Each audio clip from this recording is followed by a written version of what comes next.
Papa, maman, mbote na bino, sango malamu ya moyo omoni na mesa, ba visa kili wenze ya ba visa nde agence Smart Consulting, bosa na biso confiance na $500 ya pamba, ozo matavion, ozo kende Turquie, tembeza te bino bozo mona, ba visa ya moyo itandami, kutu mususu ezo ya deja ba visa ya moyo, awa tozande na lizi ba ya ba visa, boya ebeli bosa na biso confiance, na $500 ya pamba na Smart Consulting au Kenya Turquie.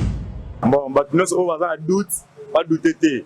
Awa na agence Smart Consulting, ils ont assurance, ils ont rapidité. Ozola na camarade, cousin, cousine, ils ont blague tes en notre côté, la réalité. Donc on a check doute le roi yo, check paiement on l'a rangé, on s'est retrouvé dans 2 semaines, j'ai pas papier check vraiment agence Smart Cosmétique. Thomas, Talandenge, ba visa ici Koye Belé, à une agence de voyage Smart Consulting. Na $500 ya pamba. Ok, na yomboka papaya. Peuple congolais, mbote na bino, tous les cas qui déjà mal à liboso, ou la deuxième fois tous les cas les sous ba visa ya moyo, ya tout visa ya Canada, la fois passée tout le bac qui pour la Turquie. Les lots yango visa ya Canada, $500 ya pamba. Ozo voyager, ozo ke le Canada, tourna yo pe ezali. Les Canadiens Smart Consulting, tous en avons pour Willery, $500 ya pamba au voyager, ok na yo Canada, ok kotanga, ok tourisme. Tous zela yo boya et belé na $500 ya pamba, bokei na bino na Canada, merci. Biso, tokolembate kolobati. Agence de voyage à l'Okuta bako pakatambangu Smart Consulting bazabana Smart Consulting. Merci lundi malam munabino nyoso sika bozali congolais de père et de mère, congolais d'un seul côté, la bande de nyoso bazo République démocratique du Congo comme seconde patrie pour na bango topé sibino mbote. Lundi 22 août 2022, République démocratique du Congo, héritage ya batu ya IDPST, héritage ya batu ya PPRDT, héritage ya batu ya MLCT, batu ya Nouvelle Elate, batu ya SIDT, à partir de moi mingi so na bande otanga parti politique na ko bosa na oya nanyo. Héritage ya batu ya IRCOT, IRCO parti ya Simo Ikamba, héritage na binote. Mboko héritage ya bande ko nyoso ba kota na kati ya parti politique te. Au mingi pensa batu baza na kati ya parti politique ba koma kansa ko la République démocratique du Congo, les héritage na bango lokola bazo bonga ba gérer to bazo gérer. Constamment na salle nga personnellement avant na pesa thématique am kwale tango batu ya FCC bazalaki na pouvoir babandaka koyokela mutu te et ils avaient raison sur tous les sujets de la vie badasi so esi bango awa boye M+1 égale à 4 moins 2 aboyi bazalaki koyokela mutu te lelo bato IDPS bakomi na pouvoir bazoyokela mutu te bazalaka na raison na makambo nyonso atonyesa bango ndenge tozokende libulu eza na kati ye te nzela onga na sina lekango yo lekango papa nga lelenge na nzela olobi libulu bazoyoka te. C'est le mal congolais. Chaque groupe ou chaque famille politique dans Mboka, ceux qui ont pouvoir, battre la raison à Nyos, Bayo, Kelaka, Moutouté. Conséquence en Mbogo, depuis 1960, toujours Sambe, la rapport à Rolia. Un pays normal, au Batouazaka, pour aller à côté de Sambo. Conséquence, dans le tir, on va passer par le Sambo, Sambe, la pour un stylo pour nous faire l'examen d'état lobby. On a pas conséquence, il y a Kozanga, Koyoka, Kozanga, Kofunga, la Mato, Soko, Kamba, Mboka. Il est grand temps que Bato, Bazo, Kamba, Lelo, Bayo, Kamba, Lobby, Koya, Bako, Maroyoke, la Baninga. Opposition proposée, opposition critiquée la guise à Nzela. Batu boana pouvoir, nous sommes opposition za mabete. Batu boana opposition, nous sommes pouvoir za mabete. Tout changer mon retika nation. Tout ça les chèques n'engagent tous abonnés, tout le bagalinga. Tout ça les chèques la liste va payer développer, même pas payer envoyer le développement. Si on retourne à d'autres, tout ça les chèques. À d'autres, vous êtes pas d'accord le babon, il parle les caca la gestion. Mais tout ça les chèques. Et là on est toujours changer dans Mboka na biso. À part ma costume, ma kambi, na mi tout kala bango. Là on est toujours changer. A Kosima Bakambi, oui, tout changer. Mito Kalabango, oui, bazo changer. Mais Congo, Kolié, c'est moi, tout le monde mouké, le reste, bazo Kemba. La carte ya Basangoni, to Kolobé, le Kuluna Makasi na Kinshasa. Nani responsable? Est-ce que la police n'a commis faible? Est-ce que l'autorité politico-administrative n'a pas de système? Kuluna na Kinshasa, explication sur le système. Donc, on a lobby la clôture, il y a tournoi moko unité lingwala je crois oyo ministre Bokolo a betisaki final ezaki lobby niveau ya bitumba ebundami kuna na mituni est-ce que na lingwala police azalaka to ndenge nini chaque bozomona ba image wa niveau ya bitumba ebundami kuna fasi éviter côté bazobeta mutu libango mutu apo éviter yango suka mingi na place wana bozomona keza pembeni ya terrain fasi éviter côté bazobeta mutu libanga donc bitumba ebundami kuna to mituni est-ce que mkomema batu na kanya makasi sezo sala musala to kolobela ngo na émission na biso ya mokalo 81 jours depuis que Bunagana est à Maboko, il y a M23. La déclaration to sali yango. Kofunda Rwanda le rôle responsable de Makamezo comme la biso to lobby yango. Nini to salité mais Bunagana pe zongele bisote. To sala susu nini. Na ngina loba na prise ya pouvoir na Félix Tshisekedi a héritaki Congo moko uni de la part ya Kabila. Ba limite frontalière nango ya kala 1960. Entretanto conseil kolo lelo 81 jours Bunagana na maboko ya banguna. Okoki kozala na bilan positif mais soki toke boye na Bunagana boye na campagne kozala mwa pasi. La campagne kozala mwa pasi po bato bakopointe du doigt likambo wana. Donc il est grand temps ya koluka solution ni pour na Bunagana to kovandela yango na émission na biso am kwalo. Élection 2023 lelo yo to comme presque na fin août mais jusqu'il n'a pas de signaux forts à Italie. Un préparatif pour l'organisation de l'élection. Tout le banine. Au sale, et au sale le matin, mon solezali, tout le monde qui a secrétaire d'État américain a rassuré qu'il y a aide na bango à 25 millions, mais à l'autre côté par rapport, même ceux qui se référé à budget à l'élection 2018, tout le monde a dit qu'il y a presque plus d'1 milliard. Si vous avez 25 millions, encore passer les billets de mon côté.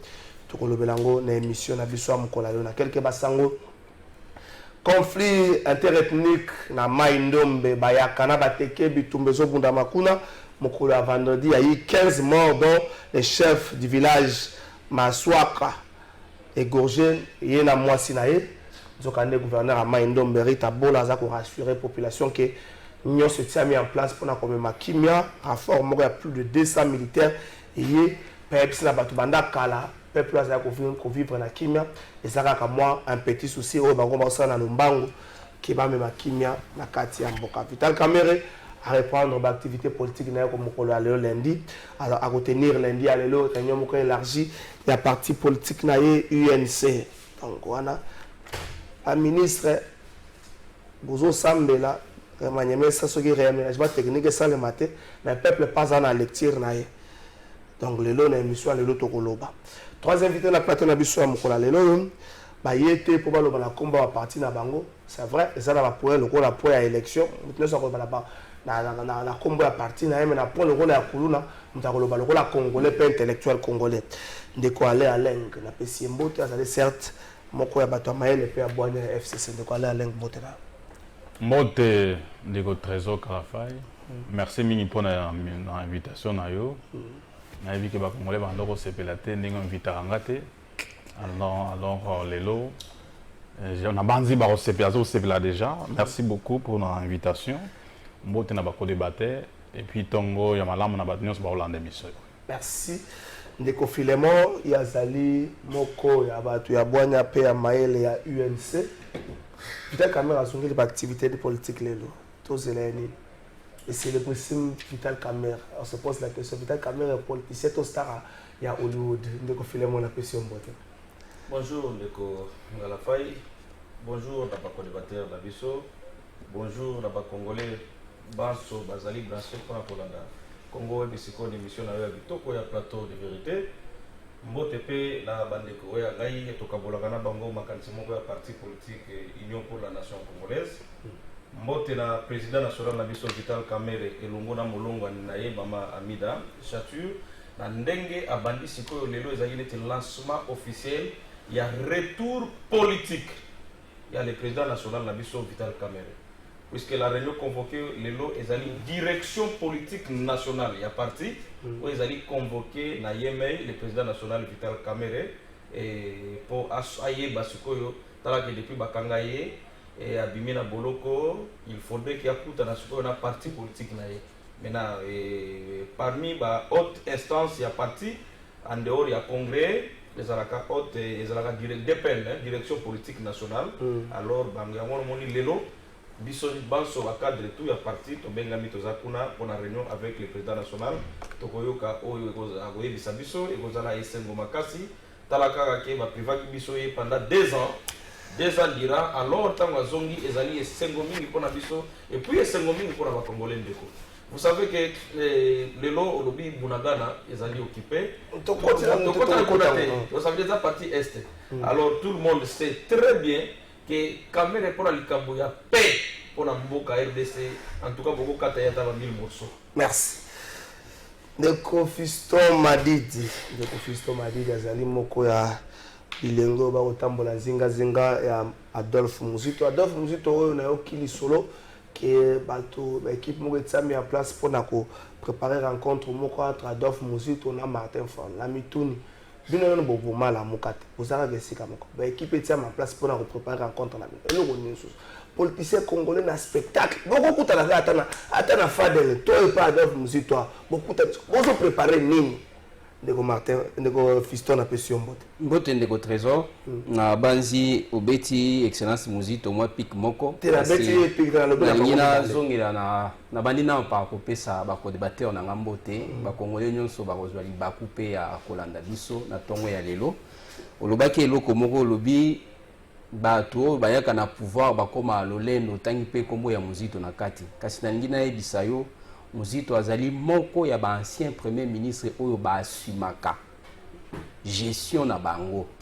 Na banzi na RFI tant batuniye mutuna ya bato bakamba déjà aloba ko kamba ezali malamu pamba te somme ya ba erreur wana nde ezali ko constituer nini ezali ko constituer expérience na eli susu na oyo lobi sur Lamuka yeba ete Lamuka ezali plateforme oyo ezali ko tambola na mibeko il y a des textes oyo ezali ko kamba Lamuka soko ki na convention na biso après présidium ezali na instance mosusu oyo préparaka convocation ya présidium to benga ngo ezali cellule technique cellule wana nde ebandaka misala ezalaka convoqué par coordonnateur ya Lamuka actuellement ezali mwana mboka Adolphe Muzito soki bango basilisi misala na bango nde sikoyo bazongisi yango na coordinateur nde a convoqué présidium c'est-à-dire ezali eloko ya ebandelité ebanda kala atatango tozali na ba président Jean-Pierre Bemba ba président Moïse Katumbi ezali ka bongo tango bandai komona bango bazali kokutana ezali na musala ezali ko salema namo ezali ko salema par cellule technique yango nde ezali ko salema lelo po ete mikolo ezali koya po yokaki bandeko ebele bafundi ndeko Muzito balobi ye mutu azali ko bloquer nini kotambola ya Lamuka nde toyebisaki bango te c'est que ezali bato ya Lamuka te mutu ya Lamuka oyo ayebi comment fonctionne Lamuka koyi koloba likambo wana te ezali coordonnateur ye moko mutu akambaka te kasi ezali ensemble ya banani ya ba président ba constituaka présidium oyo batambusaka. Merci ndeko Fiston Madidi tokende siko na régie total la élément oyo bongo tango tokozonga muno sa pesa makanisi na kuluna na Kinshasa lobby ezaki na occasion ya clôture ya tournoi moko je crois imité lingwala au ministre Yves Bonkulu abetisaki esilaki mokolo ya lobby nzoka nde na occasion na kaka la clôture ya tournoi bitumba moko ebundami na lingwala la police apesi nano bilan te mais bitumba moko ebundami na lingwala na kati ya baimage wana oyo ezomona na baimage wana eza somo toke na régie mais Francis ala vigilant kote moto moko azozwa libanga na moto akoyika o éviter yango mais toamona kaka mwa moke scène nini ezosala.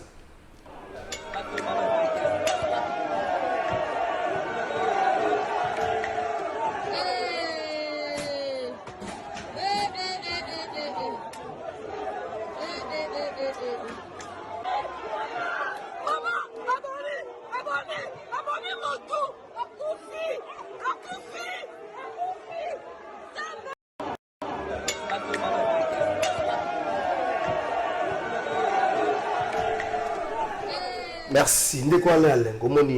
C'était hier à Kinshasa. Au-delà hier, Mikolo Kuluna et Komi Moninga Malam ya Kinoa, père son âme, le général le 16 mai 1997.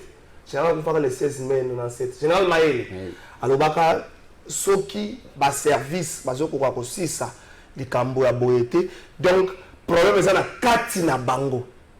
Est-ce que toloba lelo yo insécurité to kulo na Kinshasa ekomi na kati ya ba service yango bazokoka komema solution na problème? Bon, ndeko mutuna ezali ya mutu ya makasi, mais il faudrait quand même tout le bela par rapport à Oyo et Sengeli et Salema et Sengeli et Zalabongo. Ce qui au lundi dans l'article 16 de la Constitution, balobi la vie humaine est sacrée et il est de la responsabilité, n'est-ce pas? Il y a pouvoir en place de l'autorité établie de pouvoir sécuriser cette vie humaine. Alors, dès lors qu'il y a absence totale de l'autorité, n'est-ce pas, sur la ville, banditisme et combat. Et donc, ce qui me dérange un peu plus, c'est une organisation footballistique où ils ont été organisés par une autorité. Le ministre a organisé tout ça, et puis ensuite, nango, batu bazui mabanga, batu anoko beta mabanga entre les quartiers, n'est-ce pas, entre les communes. Et memiti yako ndeko mususu wana zui libanga, image abo épargné biso nango pour la sensibilité à batu, mais nous avons vu ça sur les réseaux sociaux, ndenge jeune wana zui libanga malamoko akwei azoninga la souste. Et puis bamusu bakomo crier akufi. Donc c'est-à-dire qu'il y a l'absence totale de l'autorité de l'État. Parce que la force revient à la loi. On dit nul n'est au-dessus de la loi. Le lot, c'est quoi? Autorité urbaine, autorité service, bazo concentré, mais faut on a besoin opposant. Pour des raisons inutiles, pour des raisons politiques, le Jimmy qui est en prison. On sait comment il a été invité, comme tu m'as invité aux autres, comme Nana a participé. Et puis ensuite, on a enlevé par les services de l'ANER. On l'a enlevé sans invitation par une personne, par des personnes non identifiées. C'est après que nous avons identifié Kezaki Amer. C'est criminel. Ça ne se passe pas dans un pays démocratique. Ndegotilo a dit que quand il sera au pouvoir, les prisons de l'ANER n'hésiteront plus. Mais c'est tout à fait contraire à Otozomona. Il y a des gens qui sont arrêtés là-bas. Au lieu que nous traquons, mais bango baza na distraction pendant que la loi, dans son article 8, il est reconnu, l'opposition républicaine na mboka na biso, ezali na responsabilité, il y a koyeba, n'est-ce pas, action, il y a gouvernement, toute action posée par l'exécutif national, l'opposition a les droits. Nous avons des immunités comme des parlementaires par la loi qui tombent à dénoncer dans les chefs des autorités pour que parce que le pays nous appartient tous.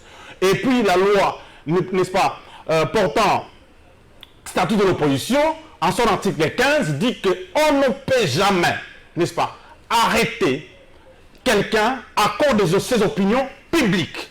C'est tout à fait irresponsable de voir que un Congolais, d'abord c'était Henri Mangi, après c'est Ferdinand Kambere, et tous ces centres autour du PPRD. C'est-à-dire que cible et appui des PES n'a pouvoir naïe. Cible la cible, c'est le PPRD, et quand nous sommes là en train de dénoncer, ils essayent de multiplier des stratégies pour nous faire taire. Mais malheureusement pour eux, parce que nous savons, n'est-ce pas, gérer ces pays, et nous avons l'expérience. On ne peut pas céder. C'est nous qui avons fait partie de la dictature dans ce pays. On ne peut pas tolérer que cette dictature revienne comme M. Antoine Tshisekedi est en train de le faire. Donc, pour nous, c'est l'absence totale du pouvoir en place. Parce que priorité, il y a pouvoir en place, c'est la dictature, ce sont les intimidations. Les journalistes sont inquiétés dans leur travail. Et donc, nous devons, n'est-ce pas, marteler sur ça. Ndeko Filemo. Est-ce que plusieurs départs à Bakolo na Kanyamaka c'est changé dans le logo. Mon côté, bazo qui me Bumbu Kolobate, Lemba, Livulumba, Nzalemba Kolobate, on y Yolo Kolobate, Lingua Kolobate. Est-ce que les départs ont changé le logo? Ndeko journaliste, je suis sidéré par cette situation. Pourquoi? Puisque Bino Botali yango na ba télé. Ah, yo za mona lingua là, oui, bien sûr. Ngai na za mona lingua là. En plus, je suis voisin du terrain. Donc, mais événement on a mis ce temps que ça la kata boleka, c'est ngai moko miso na ngai nazo mona yango. Muto azo filmer image wana. Ça veut dire c'est une parcelle, donc deuxième parcelle avant pour l'église c'est musée. Ça veut dire à un étage. Ndenge bazo bunda comme na veni to bloquer alors ibango banda ko tala mitu kana bango ezalaki libanda. Alors na temps wana siko azo filmer na mubangi peut-être ako mona zo mutu akwaki libanga na mutuka ako zala na image wana. Alors celle ya buzia mabe oyo et monani. Alors selon les informations le matin quand on a avant l'abima, les amis sont venus me voir pour na ko yeba situation peut-être que le sango ya mwana wana on aurait entendu comme si les garçons est décédé. Mais il n'y a pas encore... C'est à mettre au conditionnel. Oui, il n'y a pas encore une information. Donc il faut vérifier cela. Mais toutefois, ce qui fait mal, c'est quoi?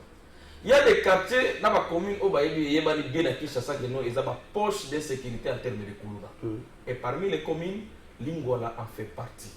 Pourquoi? Parce que Lingwala regorge d'un côté, et quand le Fungula, là où il y a beaucoup de jeunes gens, Oyo bazar non formé, bazar de fois comme ça. De l'autre côté, vous avez les camps Kokolo. Oye Kozonga na kati ya camp, na kati ya nani ya commune Lingwala.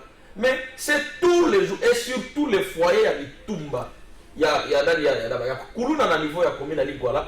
C'est il faut prendre comme na avenue et Itaga tu es comme na avenue et comment ça s'appelle? Oleki avant comme Nyangwe. Ça veut dire l'avenir de faire tout bala. Isangie, Oleki Isangi, puisque Bazalaka, en tant que Basali Likambo, Teresa Mounene Bakoki Manatere, Panzani, en cas de Basala Likambo, Bakimi na école Moko Zalawana et Mounene école Isangi. Alors qu'est-ce qu'il faut? Ce que nous déplorons, c'est quoi? Bon, dans la minute, on a besoin de s'attaquer dans la fête socialité, Oyo Yabakuruna. Mais d'abord, dans l'organisation, il y a tournoi, Oyo Salé. C'était l'unité Lingwala, n'est-ce pas? Bon, voilà, c'est pour l'unité Lingwala. C'est le ministre Yves Boukulu qui a organisé ces tournois. Et Zui Bajen, il y a les 8 quartiers qui composent la commune de Lingwala. Alors, la carte, on a comme la finale, Ezali, Banayaka, le Fungula, plus Banaya, quartier où il passe ce tournoi et Metameli, donc quartier Pelzet. Mais en réalité, on sait bien que dans presque ma matinée, c'est Banaya qui met 2 heures des Alaki. Et tant que nous avons des Salema, ce qui a fait mal. Mais le ministre a dit la télé, pas penser à la télé, parce qu'on a gardé le ministre, mais pas gardé ma campagne des Salema, pas mourir de travail. Donc, on a des Salema, ici le ministre dit, et pourtant le ministre, sachant bien que notamment des bajets, bazon d'Ongwana, pendant qu'on a la moins $1,500 à Télé Bango, pour la coupe, cagnotte, na $1,000, na $2,500. Il faudrait déjà comme tout ça, quand le fumble les appels, il fallait ma souci à des années. Mais il y a souci à des années. Au comme il a pas oublié souci à des années. Au y a un souci à des années. Il faudrait qu'il mobilise les policiers, même à 20 policiers, parce à l'encerclement dans le sens que Maté Manamalamu et Souka Malamu. Puisque vous ne pouvez pas venir organiser, soi-disant, une activité sportive d'entente, mais d'entente que les gens comme la Bakaya, c'est qu'on les gens comme la Bitumba tout le temps. Donc on est très mal à l'aise pendant tous les 3 jours, 4 jours, il y a tournoi à l'Ébétami. Surtout nous qui sommes du quartier. Alors on peut dire, nous sommes quel genre de... Donc l'organisateur a failli la mission. L'organisateur a tellement failli. Il est le ministre de la jeunesse, il connaît très bien les problèmes de la jeunesse et il ne devrait pas négliger l'aspect sécuritaire. Maintenant, le lot, il y a eu ce lobby.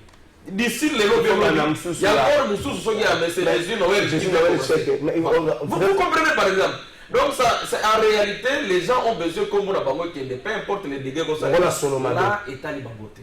Alors comme ça. Mais avant on a tourné je ne sais pas, mais sur le côté, vous allez campagne aller avant on a tourné, il faut pas évaluer là nous dégâts salami avant de vous permettre tourner monsieur Salama. Non, mais écoutez d'abord. Excusez la ligne citoyenne. Et cela est dit aussi. Mais il y a les bourgmestres de Lingwala, non? Ministre Azam au conseil national. Quand tu arrives dans ma belle la personne aussi qui est censée, il y a comme ça la protection, la sécurité à ministre, et ça dit autorité compétente, il y a lieu place, il y a comme ça. veut dire les bourgmestres de Lingwala, lui connaissant déjà de Makambouana, nous sommes les caca. Des fois, c'est pas ça. Il y a un Nicolo là-bas. Il n'y a pas de continuité de l'État. Il y a des salariés communaux, des bureaux communaux, et Kangama qui peut y aller. Non, ça veut dire des failles. Alors, les gens ne vont pas voir les les gens vont dire les chefs de l'État, le gouvernement union sacrée, ainsi de suite. Et pourtant, la compétence est d'attribution. Donc c'était question que les ministres et avec le service là, n'a pas service, il y en a des bourgmestres, oui c'est l'état du gouverneur. Je reviens justement. Devrait s'en tenir puisque cette situation. On va continuer toujours comme ça. Merci. Merci Philomène. Alors, très important, la compétence et l'attribution. Est-ce que l'attribution, il y a ministre, il y a jeunesse et sport, et c'est là qu'on organise un match de sport. C'est-à-dire, c'est comme les moussans les années. Tu vois un peu le gouvernement des tâtons, autres allez décrier dans les chefs, il y a union sacrée. Ici, la responsabilité est établie. Ils ont failli sur toute la ligne. Vous avez les projets 100 jours, quoi 147. Non, c'était il y a des ordres. Il y a des ordres. Parce que l'actuel président du Kenya attaque ça qui me sauve. Les musiciens, tout le monde a pantalon, tout ça a mis ça la tête. Au lieu de créer des emplois pour la jeunesse, nous avons payé un ministère à tout $2500 pour distraire la population. Pour distraire la jeunesse à Lingwala. Est-ce que dans la politique, il y a changer la vie sociale de la population et le sport? Qui fait quoi? Merci. La question reste posée. Ndeko Madidi, au moins une image, un petit commentaire. Est-ce que c'est le général Kastongo qui a failli en termes de Kuluna? Parce que Ndeko Filemar relevé en disant que les bandits qui ont déjà des quartiers, les conflits, les 8 quartiers à Lingwa, les vivants, les conflits, au côté à beauté, au côté à beauté. Est-ce que ce sont les services de sécurité à ville province à Kinshasa qui va faillir et puis l'autorité politique administrative? Merci Ndeko Trésor. Na banzi kozwa maloba en dernier zaka pasi pa mate bande ko ya balobi nyonso kasi na osala effort. Bino bozali ko relever fait moko o eleka ki lobi na Lingwala parce que bozui ba image. Mais je crois sur l'étendue à Kinshasa ba fait on eleka ki mingi, eleka ebele. Et puis ça se passe tous les jours. Bango ba expliquer ndenge nini saima ki kasinga na ngina ki na proposition. Au moni Ndeko Trésor tango ebola eye.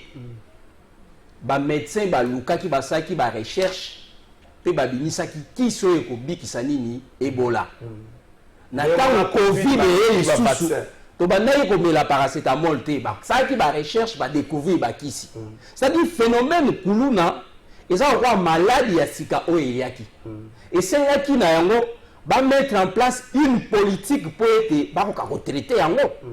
Est-ce que depuis tozali na ba pouvoir o se succéder aussi oyoka politique moko o eza assise sur des textes qui combattre ba kuluna ezate bazali ko tâtonner non yoka tolanda kindeko nani Kasongo alobi na ba commune nyonso ekozala na ba boîte à lettres oyo mutu nyonso ayebi ete na quartier na ye na avenue na ye ezali na kuluna akomi kaka mwa mukanda atie kombo akecha na boîte wana lelo nazotuna mutuna natuni mutuna où en sommes-nous? Est-ce déjà akoki kopesa biso bilan ya bakuluna oyo akangi à travers ba boîte wana achaki na bakomi nyonso Ndeko Trésor lelo soko yoki ba terroriste bayeba komo bundisa bamboka nyonso baluki bayeba modèle nini to ko attaquer ba terroriste parce que bundeli na bango ezali différent na ba toto bunda na bango bandakala lelo soko moni bakuluna bazali ko bunda na yebisio ba policier soki bazali pembeni basala nini bakimaka policier moko te akomettre vie na ye en danger aya asala nini akabola bitumba wana. Alors il fallait quoi pour l'État? Et c'est là que création il y a brigade moko spécialisée pour créer brigade moko ndenge ba créer misusu oyo ya ba criminel oyo ya baboye bo former batu oyo bakotanga mayele oyo ekoki kosala ete soki bitumba ezali na bakuna bazala na mesure ya osala nini ya koéradike yango. Mais lelo kaka bapolisier moko oyo bakangaka batu soki mwasi na mobali babundi bake bakangi oyo bakangaka batu soki bayaya mibaye babundi bakangi bango bapolisier wana bazali formé te mpona koéradike nini phénomène wana yango basali nini bazali kokima. Donc il fallait une politique très bien déterminée pour éradiquer le phénomène wana sinon nyonso ezali kosalema okanyamaka sese ezali nango distraction pamba te productivité ezali te Mais c'est une distraction. Ebele bakomi neni. Oya moni ke muninga na ngabu na ya kika nyama kasese. So ya banda yo bunda mo malembe sanya accélérer pour ça nini atende pe. Pourquoi baza libre non? Baza ikolo na masango baza ikolia nyoso baza ikolia parce que a koleza y passe. Au moins que ça renforce à quoi okuluna. Oye ça nini et rediro une minute sur ce chapitre. Na Kinshasa l'approche à l'élection tozanango. To komina problème ba wewa. O bazo se comporter na ndenge balingi wewa to saka moto to saka mobeko moko. Deuxièmement to komina problème oyo ya kuluna ezaka makambo to mona kelobite. So botali ba image ezaka selemba obumbu moyete na kapela moyete mbanzale mbalivulu moyete bokena changu moyete. Est-ce que na climat oyo ekozala mabete tant bato bakobanda campagne électorale X na Y va s'opposer na terrain to sukate na babitumba ba okatana na makambo na campagne sur terrain. Une minute tout ça. Non, il se pose un véritable problème. Il y a crise à leadership, n'est-ce pas, dans la gestion de l'union sacrée. Ça, il faut le reconnaître. Projet Kanemangasé, ça produisait des fruits à notre époque. Mais le lot à la secours. On a vu sur les réseaux sociaux. La Colombie, Kanemangasé, il y a 2 ans. Je me disais, vu ça où 2 ans, moi, la Colombie. Les enfants qui sont abandonnés, tout ça. Non, mais écoutez, je parle des choses que je maîtrise bien. On a arrêté des enfants de 2 ans. On a pris des pères de famille. Mais ce père de famille, c'est non, mais écoutez, preuve ça. C'est-à-dire que ce qui est là pour définir la politique par rapport, il y a un problème donné. N'est-ce pas? Planification, c'est qu'ils ont mal échec inévitable. C'est la même chose avec les projets Tilégil. 100 jours, 145 territoires. Les projets bidon au bloc pétrolier. C'est la même chose avec, en fait, le problème de quoi il y a des sièges dans l'Est. D'ici peu, on va devenir sur les gauches. Donc, échec sur échec. Un problème de leadership réel dans notre pays. Merci. Ndeko Filemon. Kuluna, Banamoto, à l'approche de l'élection. Est-ce que vous montrez que la eloko moko ekozala mabe makasi so to yo na X na terrain beaucoup na terrain yo na 5 bana na yo certes bakozala bakulu na te na 5 certes bakozala ici vient intercelle moke peli non ndeko ngeko sala eloko moko te problème moko ekozala te to bosala te que na élection en 2018 on a vu comment est-ce que certains caciques à PPB ba distribuer ka ba machette na ba base na bango ba delta ba béret rouge na ba quartier ainsi de suite moi suis délit quoi encore bien phénomène ya kopesa ya bakuluna ko bapena guerrier bato ba institutionnaliser ngo c'est vous toke une opposition tozali une opposition toke ko sambela na carte église bo surtout ki boye bato moko identifier bato il y a pouvoir à l'époque avec les gens qui des PPD ba ko attaquer église puisque l'opposant va ko sambela na carte église wana et qui ont institutionnalisé cela. Ça veut dire que c'est le pouvoir commencer à collaborer dans les jeunes guerriers. Bakuluna ba comme si bango ba jeunes guerriers. C'est ainsi même la carte ya ba structure na bino bokoma gina ba PMC bien photo ça la cinéma coup circuit. Ah sali boye biso to sali boye. Ba kei ko sambela boke ko panza bango et bon bozo ko panza bango ba image ça veut dire beaucoup ti ko longwa kala mingi te. Il y a des choses oyo ba tous ba yebi. Et tout le monde a décrié. Si parmi les ras-le-bol qui ont poussé les peuples pour pas vomir votre pouvoir, c'est dit à Babylone pour wana dio sona. Les phénomènes oui. Les phénomènes oui de konangai. Nani a yebi que 10 ans avant ba oyo bazala ki amimbo ete. Pour ça que on a biso oyo tozobi na ponda l'essence bazo sala commerce na bango survie à moto. Babane ko sala ba diamant na bango na ba mujimai na ba mabulu na bango kuna. Quand vous êtes arrivé, bolingi ko appauvrir le province. Bon BBC ba miba bo tsali makamyoso. Ba cop na bango ba na kende ko sala ezo simbate. Ba komi ko katisa. Basali exode moko babenga exode rural bamisu bazolonga na mboka na bango bazokende Lubumbashi bamisusu bazoya Kisasa bo mingi peta mususu comme kope ezalité una para bango c'est cop ne ya moto ça veut dire na ba terrain ya ba diamant na bazamba bato basali la mingi ba moto pour comme mesana déjà quand ils arrivent à Kinshasa ils ne pouvaient pas faire autre chose mais le problème à bango c'est quoi comme baza vraiment na instruction en termes ya code de la route, comment se comporter, courtoisie routière, nous sommes les autres bango, on que baza na kata se comporter bongo. Et puis encore en plus, je peux répondre il y a fermeté, il y a autorité compétente, par exemple l'autorité de la ville, pour avoir mesure non ferme. Ouais, comme ça, la qui est maîtriser mango pour se ville et ça les mater. Mais quand il y a Koloba et élection comme ça les mater. Et la élection ça va ça veut créer des alliés par rapport à merci. Non, on peut se répliquer là sur merci. Ndeko Fiston Madidi. Kuluna. Bande kwa moto na conduite na bango ko banga te kala prochaine élection bato wana to comme na Kinshasa moko ya vivable. Ndeko Trésor na ngina ebisa ete muntu oyo azali ko vivre na société na volonté na ye moko akoki ko vivre kwa moto te. Eloko etinda na muntu a vivre kwa moto ezali mibeko. Aussi longtemps que mibeko ezali appliqué te yango ekoma loi jungle. Bandeko ya ba moto wana est-ce que bazo réguler circulation na bango? O ezali quoi phénomène kuluna non? Ezali quoi deuxième phénomène ezali koya. Tant bino bozali ko appliquer mibeko te. Mais bango alo ba omona kwa tozali au-dessus ya mibeko ba osala o nyoso bangi osala.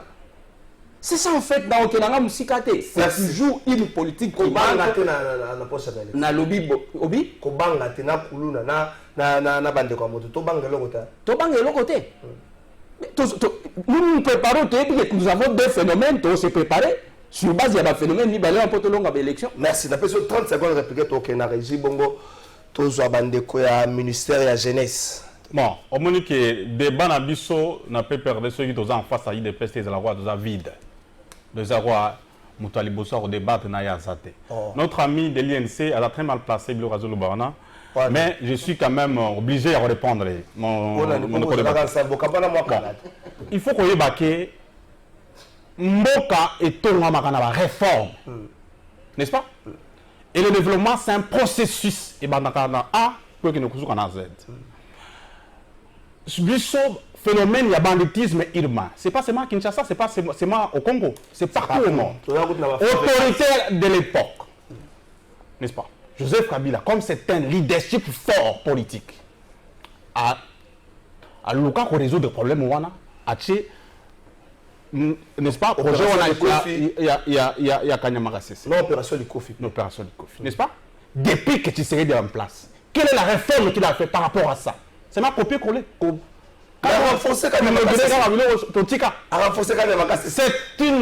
en fait.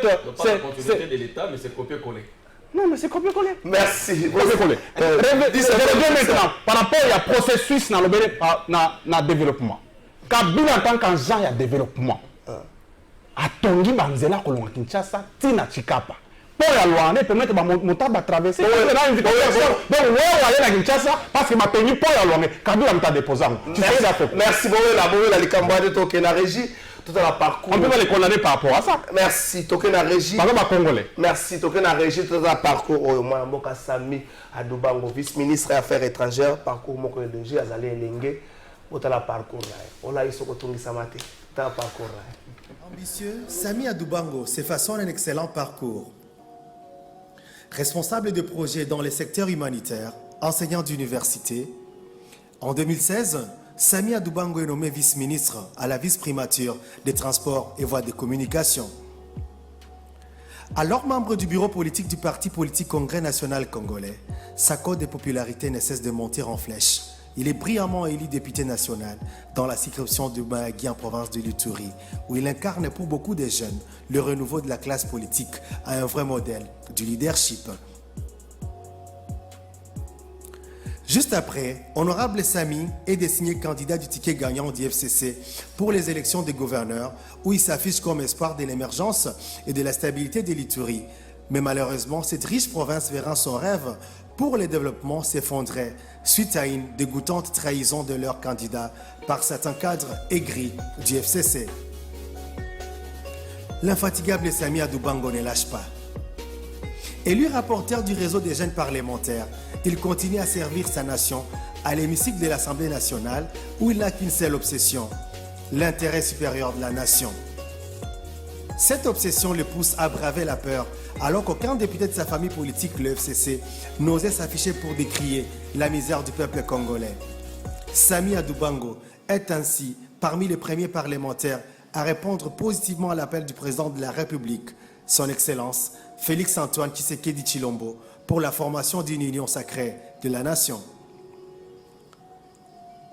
Il multiplie les déclarations transgressives et en agace plus d'un au sein du FCC, ce qui lui valut plusieurs menaces et remet en cause sa sécurité personnelle ainsi que celle de sa famille biologique. Après plusieurs mois de lutte, Honorable Samy Adoubango se voit honoré par le chef de l'État, son Excellence Félix-Antoine Tshisekedi Tshilombo, qui le nomme vice-ministre à la vice-primature des Affaires étrangères dans le gouvernement des Warriors ou guerriers, dirigé par le Premier ministre Jean-Michel Samalou Kondé.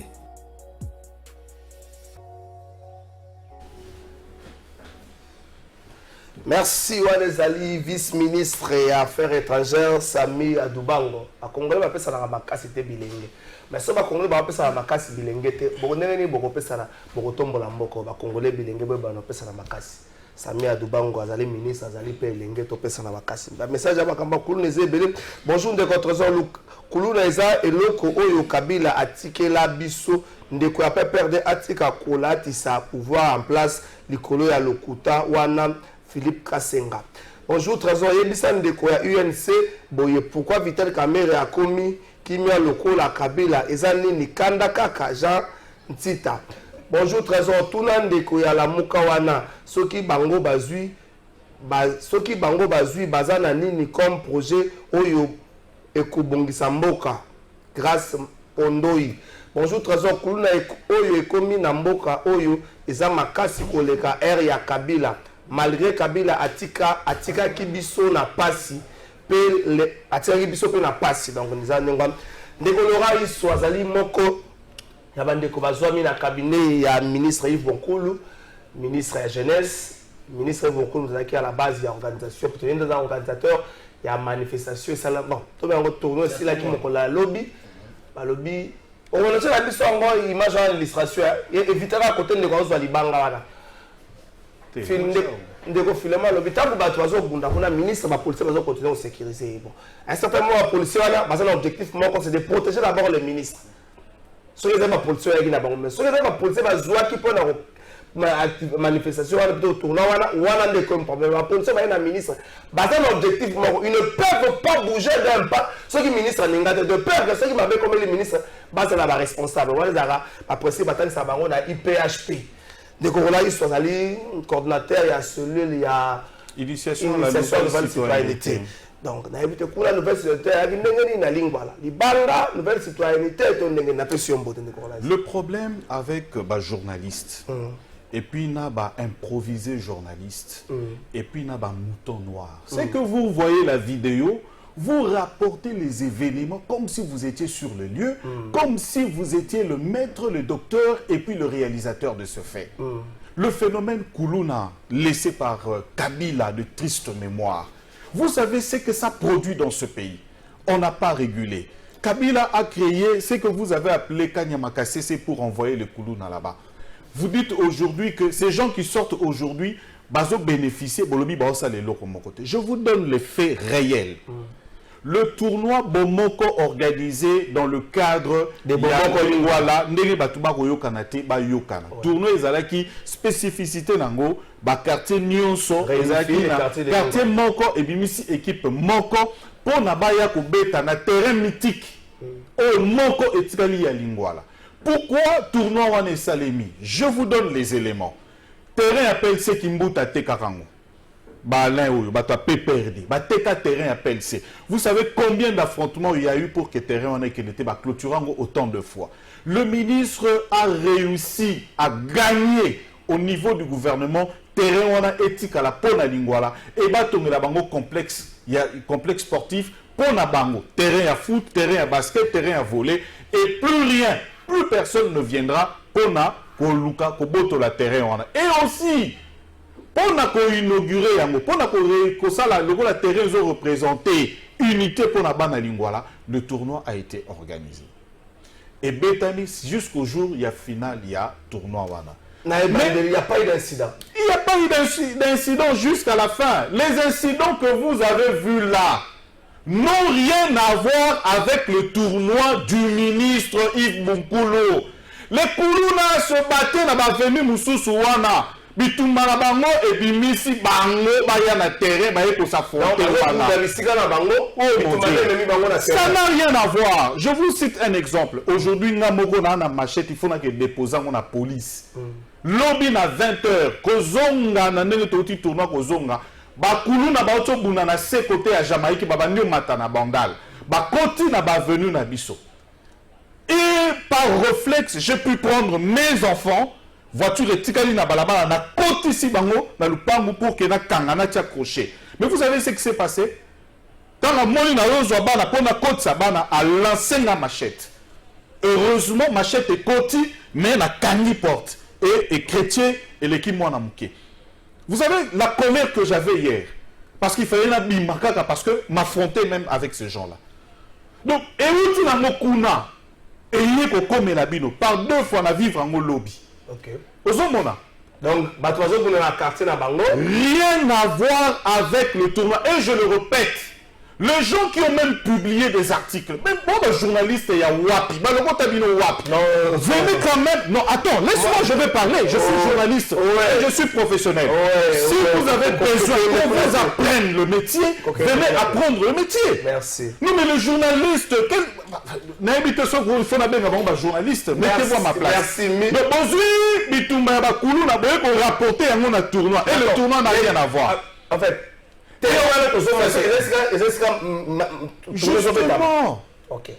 Justement, remblayer tout terrain parce que ministre a lancé le jour où tournoi préparatif et salémi. Vous savez ce qu'il a lancé? Il a lancé ce qu'on appelait, attendu dans ce pays pour la première fois, le corps de volontariat, de jeunes volontaires. Oyo bakubanda kusala misala apesi bango ba matériaux nyonso pona osala musala pona propriété ya Lingwala. Merci. Ce tournoi est organisé par les notables de Lingwala, les jeunes de Lingwala.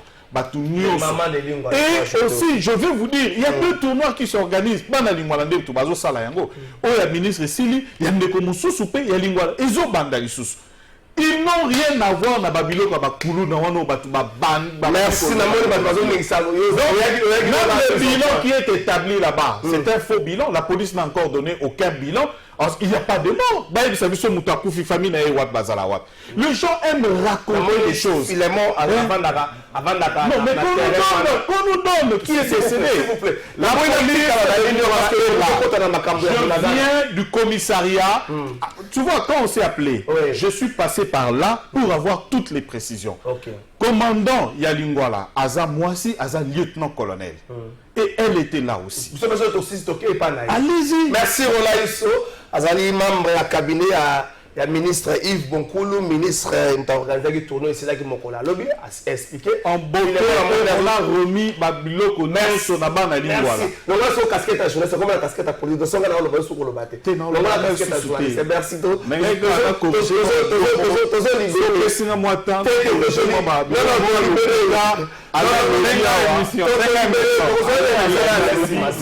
frère de l'UNC a déjà donné les éléments au DM Rambia Lobby. Alain il faut y Sony. Parce que il faut que à la peine la vérité, la objectif. Merci Alain Sony. S'il vous plaît. Vous voulez comparer 18 ans et 3 ans. Même sur la journaliste, c'est ceux qui sont journalistes à table. Vous êtes politicien. Merci. S'il vous plaît, s'il vous plaît. Il y a identité. S'il vous plaît, la permettre aussi ma base de côté les manos.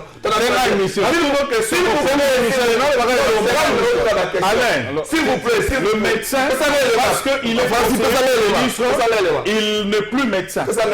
Non, ça comme un problème n'andeko indien. Si vous avez un problème n'andeko indien, nanani ba concassé tozomona matériel tozomona ndako batongi na sima tozomona ezali ya ndeko kapuko te ezali ya indien beaucoup na problème na indien ndengeni très bien indien tango kapuku amoni que tu gagné procès en 2017 impossible ya ko exécuter parce que Kapuka azaki représenté na nom moko ya Saddam que je ne sais pas imaginer la prononciation de ces noms. Et à chaque fois qu'on affrontait Awate, n'ignorez pas que Kapuka était ministre. N'ignorez pas que Kapuka était gouverneur. Il y a Kanangakuna. Donc il ne s'est plus foutre son pied là-bas à Yebo et à Salaki. Oui, non, toi, parce que c'est dans la même conception, dans la même manière, ya Punza, dans la même manière, que ça l'enco, cet état d'esprit, ils allaient en train de subir sa continuité. Et ça, bateau, baby, c'est là, Fati béton, électorat, naïe. Merci pour comprendre, Zaki, mise au point de Corolla Isso. 81 jours, Bunagana na Maboko, il y a M23. 81 jours. Ma déclaration tout ça. Au fond Wanda comme le pays derrière l'agression au lobby, tout ça n'est qu'à au lobby, n'est pas secrétaire d'État américain. Mais toujours le bas Bunagana sous contrôle de M23.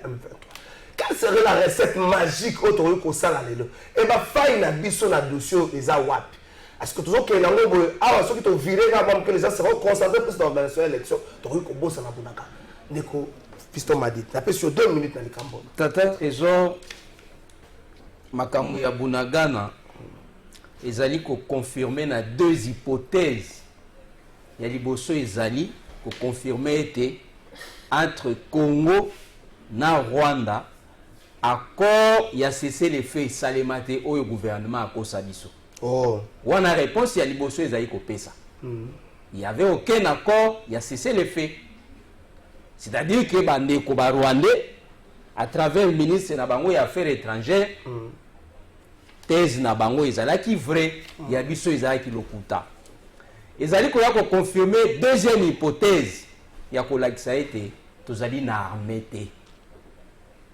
Tozali na armée. Ce qui parce que bango bazali ko kumisa armée. Ce qui réellement tozaki na armée ya Malonga.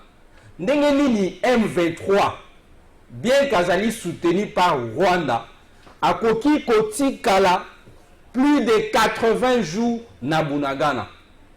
Oyebi ke lelo Congo ezali mobimba te. Ce qui de Bunagana ezali na maboko ya ba Rwandais, c'est-à-dire Congo ezali ya kopasuka ndambo ezali lisusu te. Yango nazali ko zongela na ba attribu misatu oyo erandaka mboka fort. Zongela ba attribu oyo ezali ko lakisa ete état ezali souverain. Ba attribu yango ezali nini? Ezali défense. Tant mboka ezali na défense te, mboka wana ezali souverain te. Elakisa comme un terrain ya foot. Mutuno sa okiko ya kokota asali oyo ya lingi kosala. Ya mibale ezali nini? Ezali diplomatie. Pas te diplomatie et comme à Kamakasi, ceux qui vous avez la défense ya malamu. Pour être mutunyo so azali ko attaquer bino, ayebete ceux qui na meki ba ko bengananga. Ya misa. Eta una lina négocier na bango na ko pesa na ko zala prêt ya ko se pas battre bazali makasi. Ya misa to ezali monnaie. Monnaie ya Kamakasi soki bozali ko produire à l'interne. Tant que production interne ezali mukie, beaucoup zala dépendant à extérieur et que ça a été monnaie na bino et zala ya koningana na tangu nyoso nde ozali komona congolais soki akeye na lufu pembeni awa azali kokatisa pont ake kosomba biloko na ngambu ya Angola azali ko changer CDF na kwanza kasi angolais oyo azali kolongwa mboka na ye azali kokatisa pont pour ya kosomba na ngambu ya Congo azali kosomba na kwanza. Merci. Kani biso lelo tozali forte. Merci. Yango to s'attendre na sa biso to bunda na kati. Merci to koma état souverain. Ndeko ala to s'appelle timing. 81 jours après déclaration totale. Kofunda ba Rwandais partout au fundi bango. Mais qu'est-ce qui arrive? Plutôt qu'est-ce qui fait que Bunagana zonge la bisoté? Déploiement militaire et seul armée. Mais nous connaissons les gens qui ont empêché que Bunagana ait zonge la bisoté. Et quelle serait cette recette magique? Tout ça fait 2 minutes. Ndeko, il faut qu'on y ait bayango. Que pour na kolonga etumba, il fallait qu'on zala na pinga ya makasi. ya biso moko ya bato mosusu te ndenge Lumumba ndenge Mzee Kabila baleki koloba que l'histoire de ces pays sera écrite que par des Congolais et non par des Rwandais, mais encore par Ougandais, Burundais. Mais nous avons un problème. Le manque d'une vision claire politique, la faiblesse dans les chefs, n'est-ce pas, de la gouvernance actuelle. Nous sommes en train de tâtonner. D'autres personnes nous qualifient de haineux parce que nous essayons de dire la vérité, que le pays est mal géré. Parlons-moi de Bosso, état de siège. Ituri, Nord Kivu. Mais ce sont les mêmes provinces, et ils allaient toujours à problème. N'est-ce pas? À problème parce que cette politique-là d'instituer l'état de siège, n'est-ce pas, n'a pas été bien planifiée, n'est-ce pas, dans l'organisation d'une nation.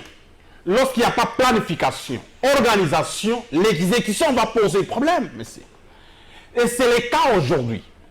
Lorsque Talimala, que politique par rapport à l'insécurité, nous sommes partis de l'état de siège. Après, il a fait venir les Rwandais, mes frères, pendant qu'on sait que ce pays est déstabilisé par les Rwandais. Après, il va faire ce qu'on appelait la mutualisation des forces avec les Ougandais. Tu as 30 secondes. N'est-ce pas? Baye Aoua. Pour eux, les se poser toujours la bourde d'aujourd'hui. Quelle est la recette? Non, écoutez, la bourde, c'est la faiblesse du gouvernement. La bourde d'aujourd'hui est que c'est maintenant les Burundais qu'on va appeler ici. C'est une insulte aux Congolais. Mais ça, c'est une insulte. Quelle est la recette magique? 10 secondes. Donc, le tâtonnement dans les chefs du gouvernement va nous amener toujours dans la confusion et Bounagan et Gouzagana Baboka Banguna. Il faudra, n'est-ce pas, que Bandeko Obazo Kambamoka clairement ce qu'ils veulent. Il a demandé que de s'installer dans Beni.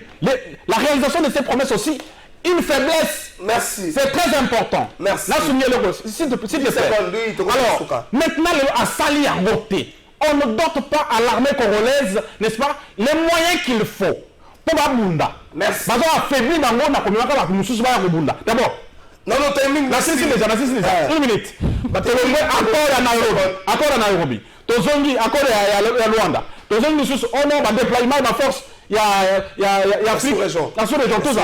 Donc, c'est une insulte. Merci à peuple congolais. Il faut donner aux FARDC les moyens qu'on a fait en 2013 pour que les M23 puissent se défendre. Merci. Ndeko Filemon. Le président Félix Tshisekedi a hérité d'un Congo uni.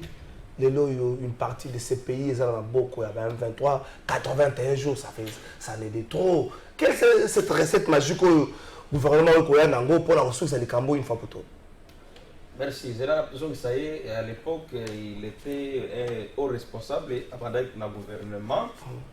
Mais malheureusement, à Zoya Kosala, le folklore, le plateau. Voilà, monsieur. Nous sommes en 2012. Le CNDP attaque. Va se transformer avant qu'on se déclarer mouvement M23 va continuer à Bonagana. Nous sommes en 2012 et à partir c'était si je m'abuse que là réfléchir mémoire Nangaï le 5 juillet 2012 va attaquer et va récupérer Bonagana. Bonagana va fandi na Bonagana et les environs de Rutshuru va sali une année et 3 mois 2013. Baye ko attaquer Goma. Monsieur, je ne répète ce qui yo zalaki na Congo te. Na Bible une année et 3 mois. Bunagana, Rutshuru. Après comme to komi na 2013, baye ko attaquer Goma. To crier. To kei ko le na oni to e ko ndima ko sala brigade spéciale on est brigade spéciale d'intervention. Qui l'ont fait? C'était Tshisekedi. Mais c'est à partir de la brigade Wanayaki, avec les pays à Sadek, Tosengaki Bango, rapport à l'information, ainsi de suite, et Baye Kosen a cessé de faire ce qui a fait que nous tous ont demandé retrait. Il y a M23 de Goma. Et maintenant, quand vous allez retrait M23 de Goma, alors, brigade spéciale, on a comme il y a qui n'a pas cette, si tu es avec la force, réorganiser l'armée, c'est ça qui a fait qu'on a bouté l'ennemi dehors. Quelle est la recette magique aujourd'hui? Alors, aujourd'hui, tu contredis les militaires qui ont dit que c'est grâce à leurs efforts que le mot cannabis était chassé. Donc, ça ne fait pas parole de l'armée. Non, sécurisé. Aujourd'hui, c'est ce que j'ai dit. Mais elle va pas piquer la gueule sur ma moyen. C'est ça qui a fait que notre munition n'a pas de format. Après, notre armée a combattu jusqu'à commettre. Ça a coûté la vie à Mamadou Ndala, monsieur. C'est là que vous avez crié notre salle union, la concertation nationale, il y a parlé du peuple. Au moins à l'époque, il y avait une vision politique claire. S'il vous plaît. Avec des informations militaires. Par rapport à tâtonnement de la Wolof. S'il vous plaît. Non, vous êtes de réponse. Non, s'il vous plaît. Tu ne me laisses pas les temps. Et nous, on est par la même chose. On est venu débattre. S'il vous plaît.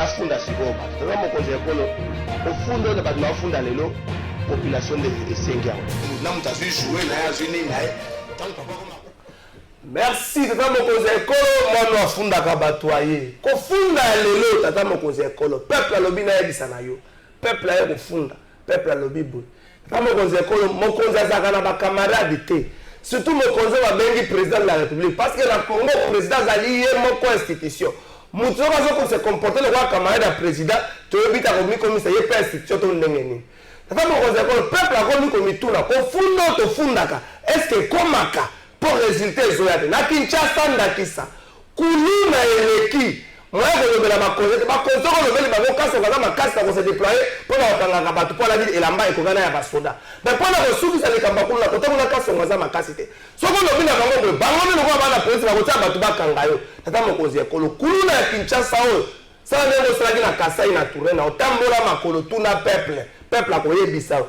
na nsima kuluna na babourgmestre bakoma bagalge kadima bebe climatisé bakoma bagalge tata mokonzi ya ekolo soki oyebeli peuple te na kinshasa toyebi te soki kinshasa alobi kosala ndenge nini kofunda lelo esi